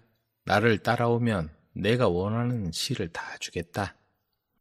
덕후는 쿠키가 했던 것처럼 바람을 따라갔다. 그녀도 가는 길에 우리를 청소해달라는 소를 만났다. 냄새나는 우리를 청소해달라고? 내가? 난 지금 달의 어머니를 만나러 가는 길이야. 무관심하게 고개를 돌리며 덕후는 퉁명스럽게 말했다. 나는 덩굴을 잘라내는 일보다 할 일이 많아. 지금 서둘러 가야 해. 난 지금 달의 어머니를 만나러 가는 길이거든. 나무를 만났을 때도 짜증스럽게 말했다. 이 바보 같은 말아, 나를 무시하는 거야? 내가 마부의 딸이라도 되는 줄 알아? 말을 만났을 때도 무례하게 굴었다. 그들은 아무 말도 하지 않았지만 상처를 받았다. 그들은 때를 기다렸다. 궁전까지는 너무도 멀고 긴 여행이어서 덕후는 지치고 피곤했다. 궁전에 도착했을 때는 온몸에 힘이 빠지고 신경이 날카로웠다. 그래서 어머니가 일러준 말도 잊어버린 채 여인의 방으로 가서 소리쳤다. 바람이 제 모든 시를 가져가 버렸어요. 한 번에 다 주지 않으시면 저 여기 있는 모든 물건을 부숴버리겠어요. 빨리 주세요. 그 여인은 언성을 높이지 않고 부드러운 목소리로 말했다. 너무 조급해하지 마라. 내가 실보다 훨씬 좋은 걸 주겠다. 하지만 내가 시키는 대로 해야 한다. 저 창문 밖에 있는 연못이 보이느냐? 그곳으로 가서 물속에 2번 들어갔다 나오너라. 꼭 2번이다. 그보다 더 많이 들어간다면 넌 후회하게 될 것이다. 덕후는 연못으로 달려가 물속으로 뛰어들었다. 그러자 그녀가 아주 아름답게 변했다. 2번째로 물에 몸을 적시고 나오자 온몸이 실크와 보석들로 덮여 있었다. 그녀는 아주 기뻐 물에 비친 자신의 모습에 흠뻑 취해 계속 바라보았다. 내가 한 번만 더 물에 들어갔다 나오면 분명히 쿠키보다 더 많은 걸 가질 수 있을 거야. 저 여자는 쿠키보다 내가 더 많은 걸 가지는 걸 원치 않아서 나한테 2번 이상 들어가지 말라고 한 걸 거야. 하지만 난 할 거야. 이렇게 욕심에 가득 찬 생각을 하며 물속에 또 들어갔다. 3번째 들어갔다가 나왔을 때 그녀는 슬픔에 잠겼다. 보석과 장식품들이 사라졌고 코가 코끼리 코만큼 길어져 있었으며 몸에 물집과 종기가 가득했다. 덕후는 화가 나서 달의 어머니에게로 달려갔다. 당신이 나한테 한 짓을 좀 보세요. 내 말을 듣지 않았구나. 너는 2번 이상 물에 몸을 담갔고 이것은 내 말을 듣지 않은 결과다. 이 모든 건 내가 자초한 일이다. 하지만 너한테 줄 게 하나 더 있다. 그리고는 각각 다른 크기의 상자 3개를 보여주고 하나를 고르라고 했다. 덕후는 역시 제일 큰 걸 골랐다. 한편 덕후의 어머니는 딸이 돌아오지 않자 걱정이 되어 불안했다. 우리 딸의 보석을 언제 볼 수 있을까? 그녀가 이렇게 외치고 있을 때 나무 덤불 뒤에서 딸의 목소리가 들렸다. 어머니! 그 소리를 듣고 달려나갔지만 딸의 모습을 보고 큰 충격을 받았다. 딸의 코가 코끼리 코만큼 길어져 있었고 몸 전체가 보석이 아닌 종기로 가득했다. 덕후야, 무슨 일이 있었던 거니? 도대체 왜 이런 거야? 내가 무엇을 했기에 이런 거니? 어머니는 절망에 빠져 울었다. 덕후는 어머니에게 상자를 보여주었다. 그 늙은 여인이 나한테 하나 고르라고 해서 그 중에서 제일 큰 것으로 골라왔어요. 그 늙은 여자가 장난을 치는 게 분명해. 아마 이 상자 안에는 깜짝 놀랄 선물이 있을 거야. 우리 딸 덕후를 이렇게 만들어 놓은 걸 다 보상해 줄 거야. 걱정스럽게 떨리는 마음으로 상자를 열었을 때 거기에서는 길고 검은 뱀이 화가 난 듯 소리를 내며 나왔다. 뱀이 덕후에게 달려들었다. 덕후와 어머니는 너무 놀라 깊은 산속으로 도망쳤다. 그 이후로는 아무도 그들의 모습을 보지 못했다고 한다. 하늘에서 떨어진 남자. 어느 마을에 마음씨 착하고 검소한 농부의 아내가 있었다. 그녀는 시장에서 돌아오다가 길에서 한 젊은 남자를 만났다. 그런데 이 남자는 계속해서 하늘을 보고 있었다.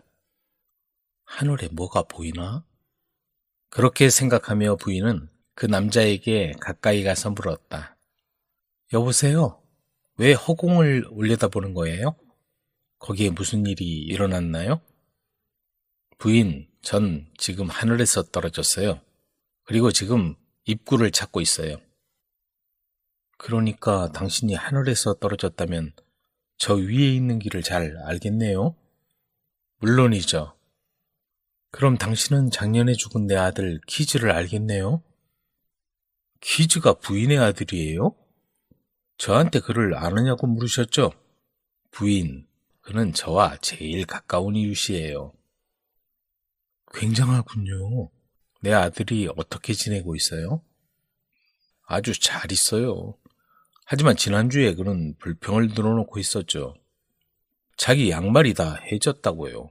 그리고 소시지, 햄, 버터가 모두 사라졌대요. 하지만 그것 말고는 아주 잘 지내고 있어요. 오, 이런. 거기 누군가 내 아들 옷을 관리해 줄 사람이 없나요?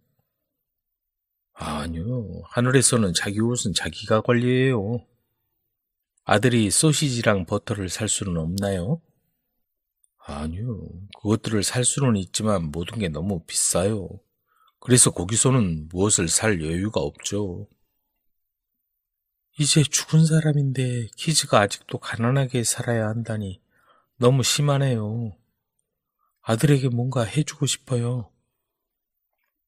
남자는 부인에게 키즈가 어떻게 살고 있는지, 무엇을 하고 있는지, 어디에서 살고 있는지 정확히 말했다.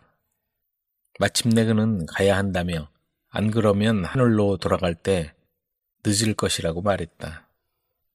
지금 하늘로 돌아가는 거예요? 네, 그래요. 당신이 키즈를 잘 알고 있고 아주 친절한 사람이니 내 부탁을 들어주실 수 있죠? 우리 집으로 가요. 키즈에게 줄 물건들을 챙길게요.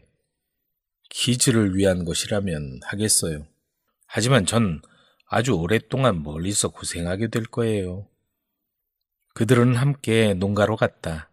부인은 꾸러미 2개를 준비했다.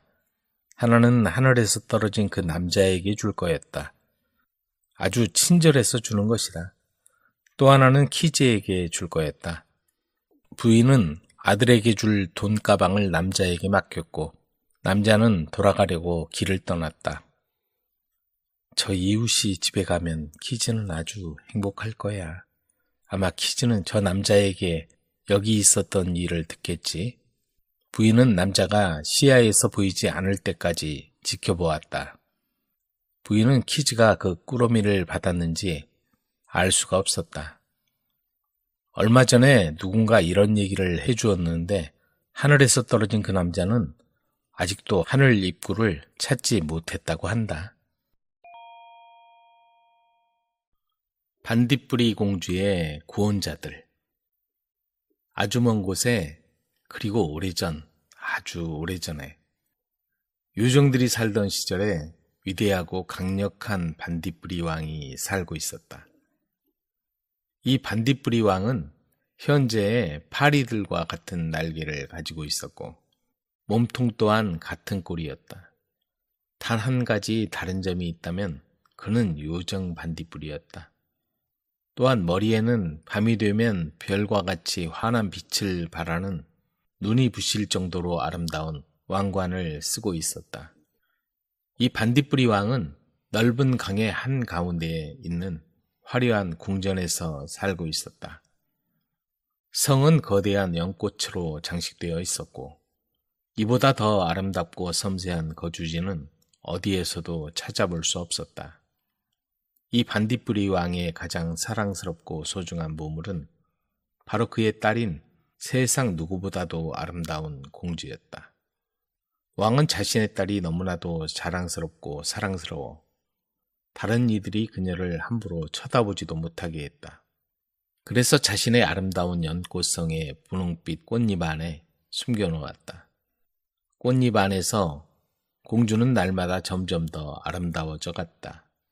그녀의 소문은 사방으로 널리 퍼지게 되었다. 그러자 인접한 왕국들의 모든 파리와 나방, 그리고 딱정벌레들이 그 어디에도 비할 데 없는 아름다운 반딧불이 공주에게 구원하여 결혼하고자 자신들의 멋진 날개를 뽐내며 몰려들었다.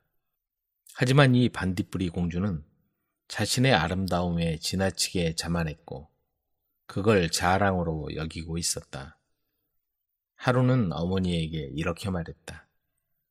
잠자리나 사슴벌레 아니면 그 누구라도 저에게 구원해봤자 소용없어요. 왜냐면 제가 제시하는 위험한 임무를 완벽하게 수행해오는 자에게만 구원 신청을 받을 계획이니까요. 만약 임무를 완수하지 못하거나 그 과정에서 죽게 된다면 저는 바보 같은 자나 부주의한 자와 결혼하지 않게 된 것에 대해 감사해야겠죠? 또 만약 제가 제시하는 임무를 거부한다면 그가 사랑보다 자신의 목숨을 더 소중하게 여긴다는 것이 증명되는 거죠. 따라서 그런 자와 제가 결혼해서 뭐 하겠어요? 이 아름다운 공주는 어려서부터 너무나도 응석을 많이 받고 자란 탓에 아버지와 어머니, 즉 반딧불이 왕과 반딧불이 여왕은 딸의 제안에 동의했다. 그래서 왕은 자신의 사랑스러운 딸과 결혼하고자 하는 모든 구원자는 공주가 제안하는 임무를 완수해야만 한다고 정식 발표했다. 이 얘기를 들은 풍뎅이 왕자는 글라디올라의 왕국에서 잔디를 가로질러 날아와 공주에게 구애하기 시작했다. 공주는 그의 이야기를 충분히 들었다. 그리고는 아주 사랑스러운 미소를 지으며 말했다. 네, 전부 다 달콤한 말들 뿐이군요. 하지만 저의 결혼 조건을 아실 거예요. 그 조건이 충족되지 않는 한 저는 당신과 결혼할 수 없어요. 그 조건이 무엇인지 말씀해 주십시오. 아름다운 공주님, 당신과 같은 아름다운 공주를 아내로 맞이할 수 있다면 그 어떤 일도 어렵지 않을 것이며 해내지 못할 일도 없습니다. 어디에서라도 좋으니 불꽃 하나를 가져오도록 하세요. 단지 그것 하나면 되겠습니까? 지금부터 날아서 다음날 밤이 지나기 전에 당신 발밑에 불꽃을 가져다 바치겠습니다. 그리고 풍뎅이는 날아갔다. 고작 작은 불꽃 한 덩어리만 가져다 주면 된다니 너무나도 간단한 일이라 생각되어 풍뎅이는 자신감에 차 있었다. 밤이 되면 이웃에 있는 대부분의 집에서 불꽃을 찾을 수 있었기 때문이다. 그러는 동안 왕풍뎅이 귀족이 아름다운 반딧불이 공주에게 구원했다. 하지만 공주는 쌀쌀맞게 그를 외면했다. 당신과는 전혀 결혼할 생각이 나지 않는군요.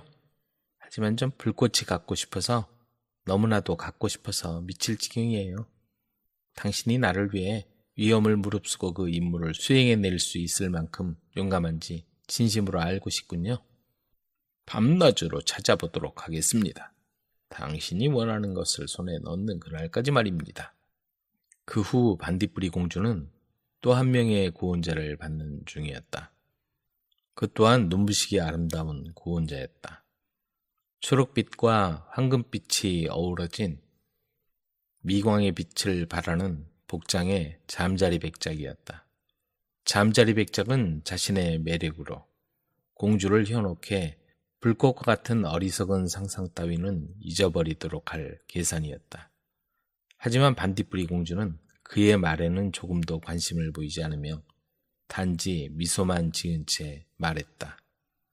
저는 불꽃을 가져오는 사람하고만 결혼하겠어요. 그래서 잠자리 백작 또한 불꽃을 찾아 길을 떠나야만 했다. 이런 식으로 날이면 날마다 아름다운 공주의 주변에는 항상 구원자들이 꾸준히 몰려들었고, 그럴 때마다 공주는 그들에게 불꽃을 찾아오라고 돌려보내곤 했다. 풍뎅이 왕자는 밤이 어두워지기만을 기다렸다. 밤이 되자 풍뎅이 왕자는 즐거운 마음으로 근처 도시로 날아갔다. 그리고는 커다란 정원에 있는 작고 아담한 집 근처에 도착했다. 창문을 통하여 집안을 둘러보니 거기에는 커다란 탁자가 있었고 그 위에는 차와 케이크, 사탕, 그리고 과일들이 놓여 있었다. 탁자 주변에는 12명의 여자아이와 남자아이들이 둘러앉아 차를 마시고 있었다. 그리고 그 탁자 위에는 커다란 램프가 환하게 빛을 발하며 타고 있었다. 이런, 바로 내가 찾던 거잖아. 풍뎅이 왕자는 창문이 열리는 틈을 타 집 안으로 들어갔다. 램프가 너무나도 아름답게 타오르고 있어서 거의 매료될 정도였다. 풍뎅이는 좀 더 램프에 가까이 다가갔다. 그 아름다운 밝은 불꽃을 더 자세히 보고 싶어서였다. 와, 귀여운 풍뎅이다. 엄마, 이리 와서 좀 보세요. 날개가 참 예뻐요. 귀여운 작은 아이가 말했다. 이런, 그 풍뎅이는 램프에 너무 바짝 다가가 있어 날개가 타지 않을까 걱정되는걸.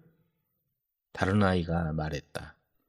풍뎅이는 그 아이들이 뭐라 하는지 전혀 알 수가 없었다.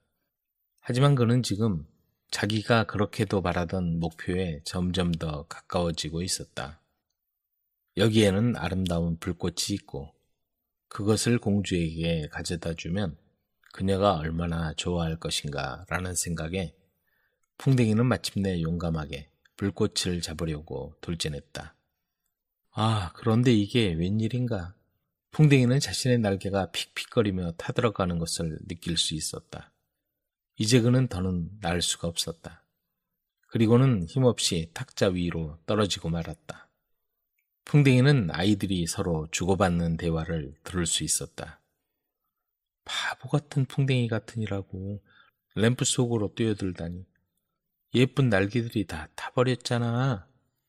그러자 다른 아이가 말했다. 그 더러운 벌레 좀 내다 버려. 그렇게 불쌍한 풍뎅이 왕자의 목숨은 끝이 나고 말았다.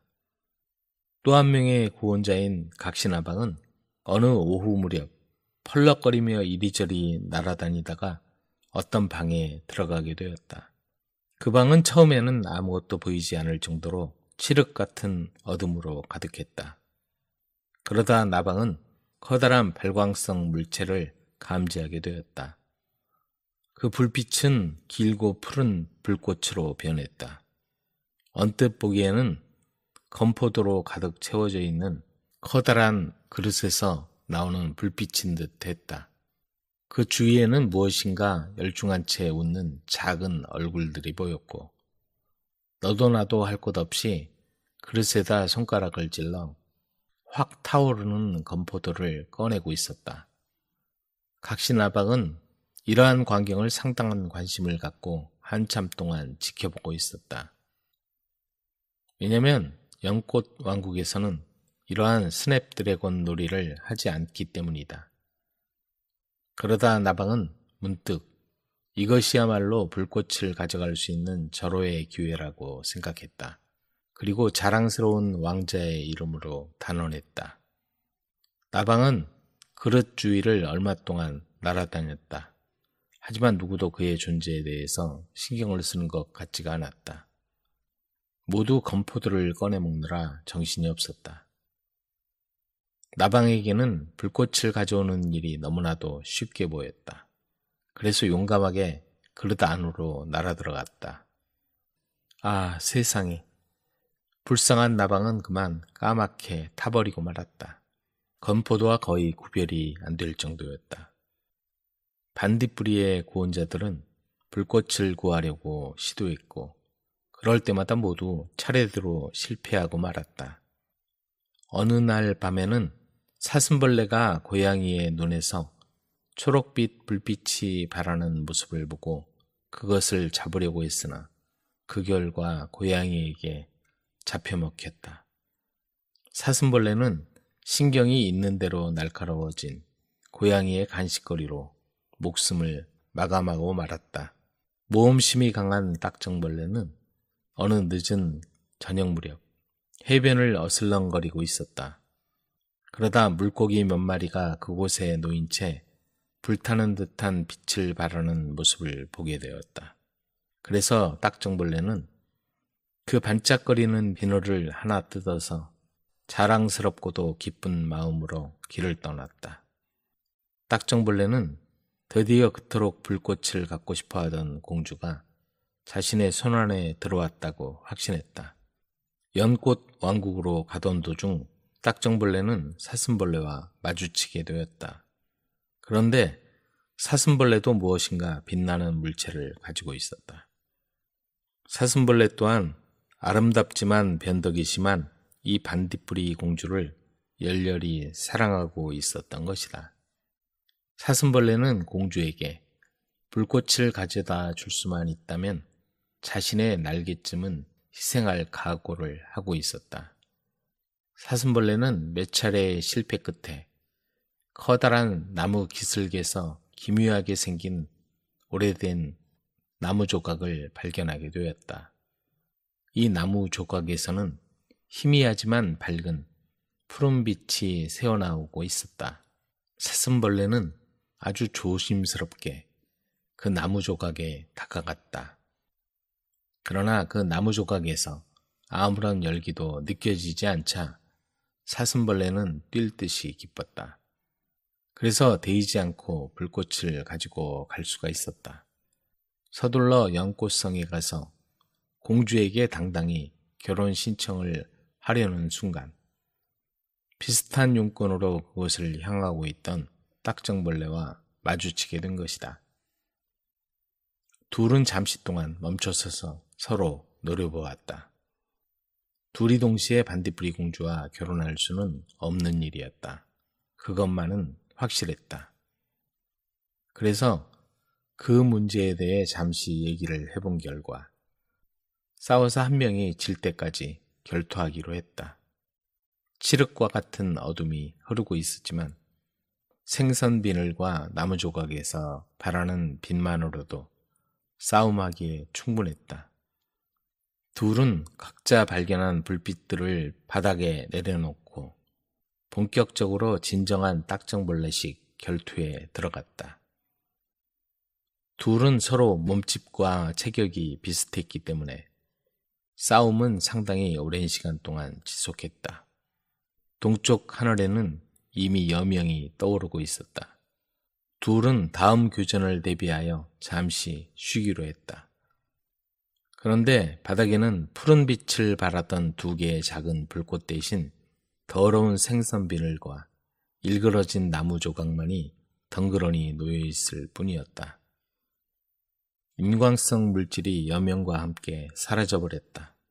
더는 싸울 이유가 없었다. 그래서 딱정벌레와 사슴벌레는 다시 자신들의 행운을 찾아 각자의 길을 떠났다.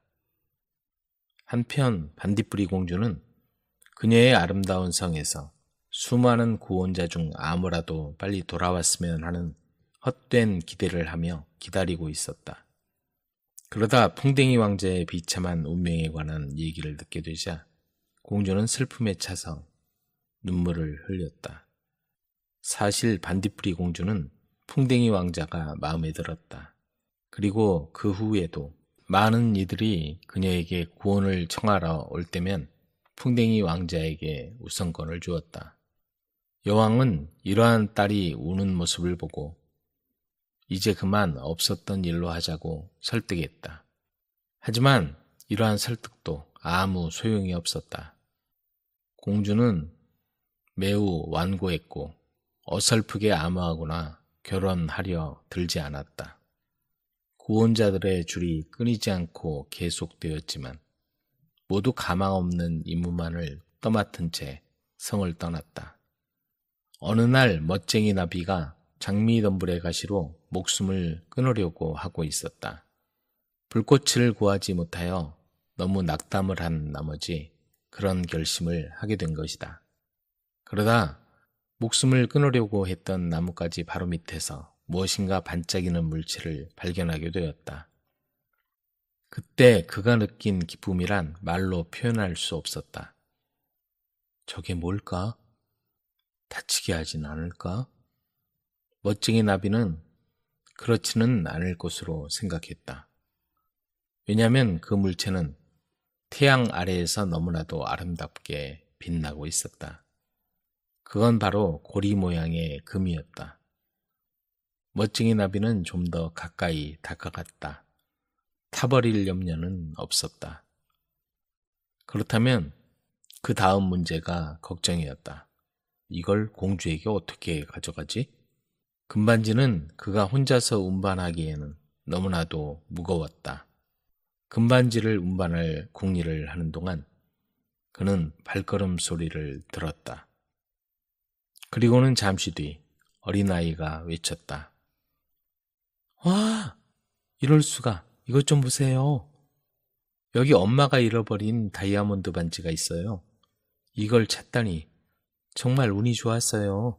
아이는 반지를 집어들고는 조금 떨어져 있던 나이든 여인에게 건네주었다. 이것이 멋쟁이 나비의 마지막 희망이었다. 결국 얼마 지나지 않아 멋쟁이 나비는 세상을 떠났다. 이래서 구원자들은 모두 다 비참한 마지막을 맞게 되었다. 일부는 겁을 먹고 아예 시도조차 하지 않았으며 일부는 심하게 타버렸고 또 일부는 세상을 떠났다. 결국 이들 중 아무도 성공한 이들이 없었다. 그리고 아직도 연꽃들이 자라는 머나먼 나라에서는 불꽃 주변에 몰려서 파닥거리는 곤충의 무리를 보면 항상 말하곤 한다. 아, 반딧불이 공주에게 오늘 또 구원자들이 몰리는구나.